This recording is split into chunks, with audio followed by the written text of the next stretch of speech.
Hello, hello, everybody. Welcome to Soulstice Revival's Pick a Pile Reveal. Thank you again for joining me. For those of you that continue to come back, and for those of you that are new, my name is Alexandra. Call me Alex, and I am the host of Soulstice Revival. Anyways, this week's pile, I did something that is normally uncomfortable for me. I decided to pick an oracle card as well as a romance card. And for those of you that have been following me, you know, or you have known or heard me say that when I do relationship readings, that always makes me uneasy for whatever reason. That's my own stuff that I have to work on. However, I did it, and I picked two cards, an oracle and then a romance card, and then a tarot card. So, and the tarot card is for everybody. And right now I'm only focusing on pile number one. So how this tarot card relates to you is going to relate to these other cards. And you got the Four of Swords in reverse. I like these cards because it gives you a different image. So we got the Four of Swords in reverse. Your oracle card was Soulmates, number 41. And your romance card was Healing Family Issues. I'm doing this without my glasses on because of the glare. I'm in my room. And this card says, your love life benefits as you forgive your parents. So let's just dive right into the reading. Instead of just tell you what I think this Four of Swords is individually, I feel like it really relates to all of your cards. So, where would I like to begin? I know, as I always do, we got to take a deep breath in. Inhalation and exhalation. So, with me, if you could just take a deep breath in and exhale. Do that a few more times to allow yourself to center. Releasing whatever worries, anxiety that you might have right now, any responsibilities, so that you can remain present in this moment. And hear your messages. Okay. I guess I will start with the Four of Swords in reverse. When I looked at this card, what I really felt was somebody feeling defeated in some capacity. If you notice, he's got some bandages. I gotta look really quick. Yeah, there's bandages on his arms as well as his forehead. And then even, it almost looks like a sword, even though it's not the sword in the picture, but it's like a sword is going through and in through his throat. And that meant a lot to me in this reading because I feel like it's almost your own doing, as in feeling mentally exhausted, feeling defeated, feeling overworked. And also with the throat, like just not speaking up with that feeling of defeat. I feel like the question for you is, where am I overexerting myself and where do I need to set more boundaries so that I do not feel so depleted in my life, in some area of your life? Apply that wherever it makes sense. But I do feel like it's going to relate to these two cards. First of all, soulmate does not only mean your love partner, right? Our soulmates can be our friends as well. People that come into our life, our mentors. People come into our lives for a reason and a season. And for some of you, this is going to be an area where you need to really look. If you see, he's got the key. This penguin has a key. And this key goes to this other penguin's heart.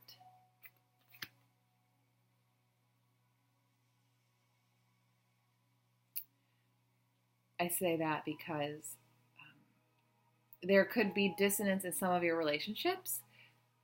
So really take a look at and assess your relationships and where they are right now. Is there any conflict in these relationships? And what are the conflicts here to teach me? because we have healing family issues. And it says your love life benefits as you forgive your parents. So part of this is also in relationship to your love life. So the soulmate card for some of you, and that chose pick a pile number 1. There's questions in your relationships. Is this the right partner for me? Why am I so unhappy with this partner? And your answer is going to be lying in healing past issues, past family. I wrote like 3 pages on this.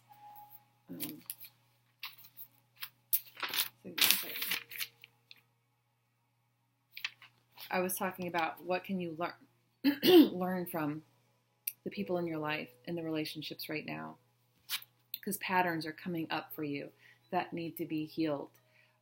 Deep wounds, in fact, because this is about family issues being healed. Let's just focus. You guys know that I get multiple storylines, so let me try to focus in on just the loved ones right now.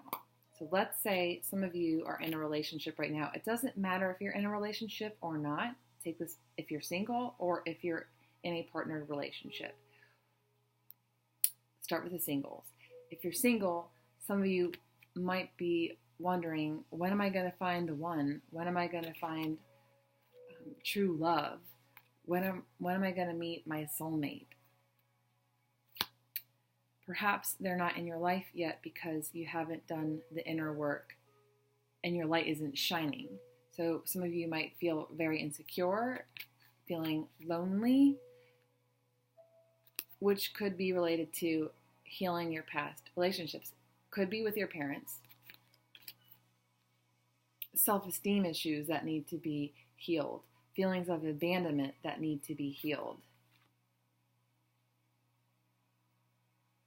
Why do I feel like I'm unworthy for love? Or why do I feel that I am unworthy just because I'm single? You know, being single is an opportunity for you to really work on your own self-discovery, work on your own empowerment, work on your own esteem, so that you may show up as a whole person in the relationship that will come to you. Because when we feel whole, we welcome whole into our life. Now, those of you that are in a partnered relationship, there could be a lot of conflicts coming out in your romantic partner relationship. I think I wrote down some examples. I wrote a lot.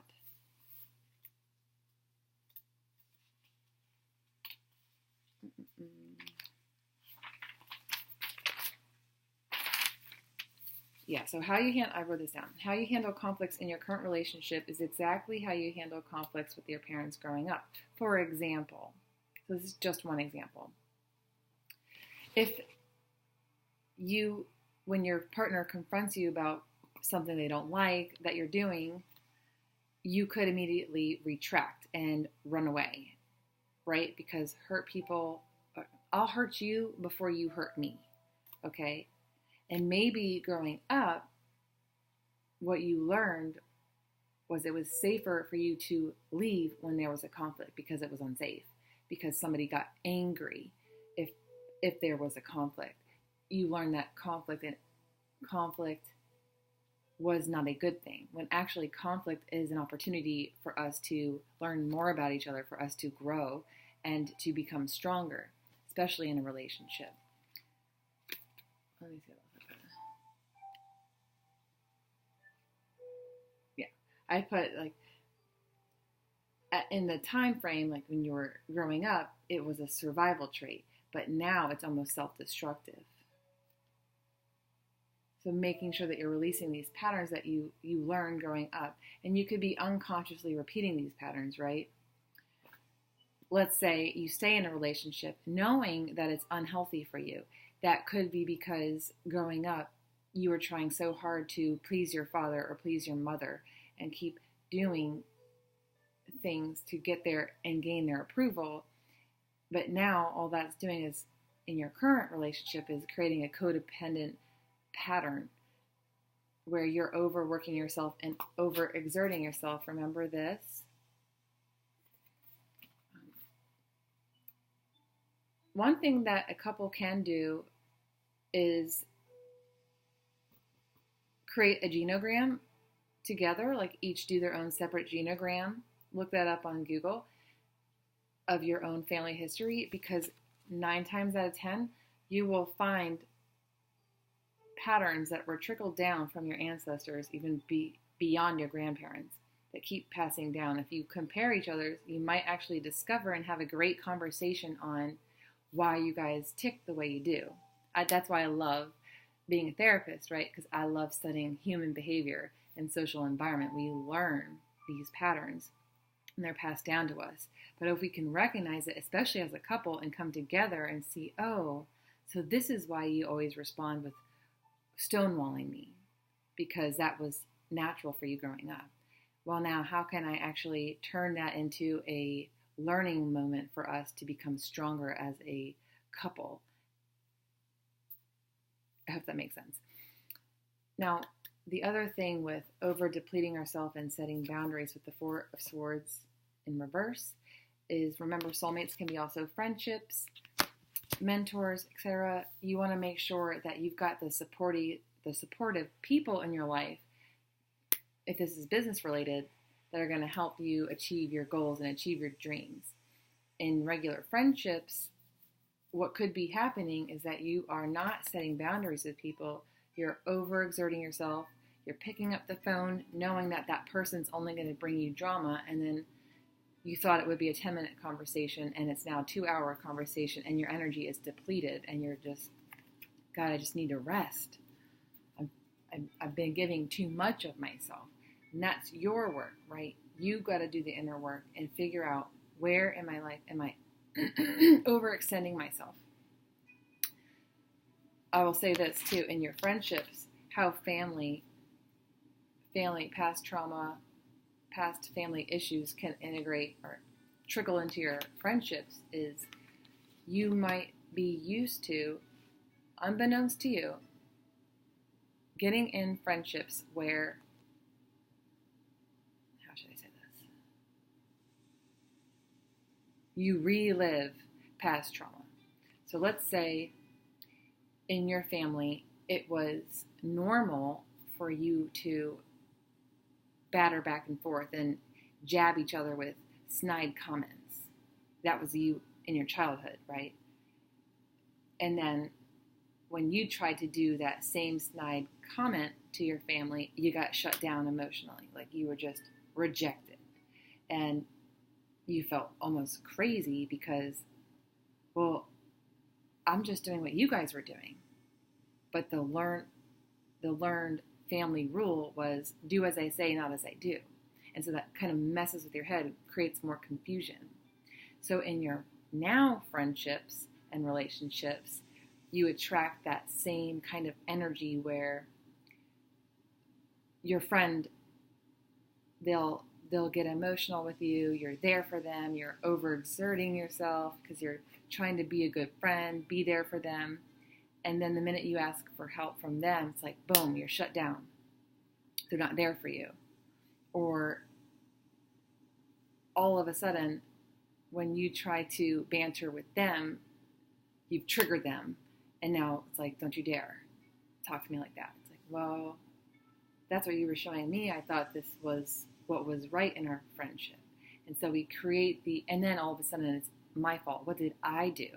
What did I do? And you're spending all this mental anguish overthinking things, trying to make that relationship better because it's something you did. And that's just a repeat pattern from the past coming back up. Like it was nothing that you did. So healing those past family issues releases you of those chains that have bound you to that same pattern that you're here to actually change and end that cycle. I hope that makes sense. So let me see. For my pick a pile number 1, what is the main takeaways that I want you to get for this reading? I want you to, because you're being encouraged with these cards, I want you to really allow yourself to rest and reflect and not overexert yourself. And then once you allow yourself that space to relax, then allow yourself the chance to reflect on where you can cut back. For some of you, this soulmate card could be in your friendships, in your partnerships, in co-creating something, a project. Where can you delegate? Where can you collaborate with somebody to help this goal and this project come to fruition? Because maybe you can't be doing it all on your own because you've tried that and it's no longer working for you. It's not serving you anymore. Your energy is gone. Nothing else. So again, allow yourself that time to rest, reflect, and reassess where you can cut back and what boundaries you need to set so that you keep your energy nourished and protected. And then if you're in a relationship or you're not in a relationship, look at any family patterns that are still trickling in your life in some capacity, because how we do anything, we do everything. So it's like whack-a-mole. We're always evolving, we're always learning, and we're growing. So even though you might have worked on this thing 5 years ago, maybe it's popped back up in a different area. So maybe you worked on it in your romantic partnerships, but now in your career or your friendships, things are starting to show up again. Do that healing work. Could be through journaling that you could do that. When it's not, forgiving isn't for the other person, it's for yourself. And when you can forgive for yourself, it allows you to release so that your energy can be rejuvenated and so that you can approach situations, conflicts, relationships in a different way. One that's more empowering for you and empowering for the other person.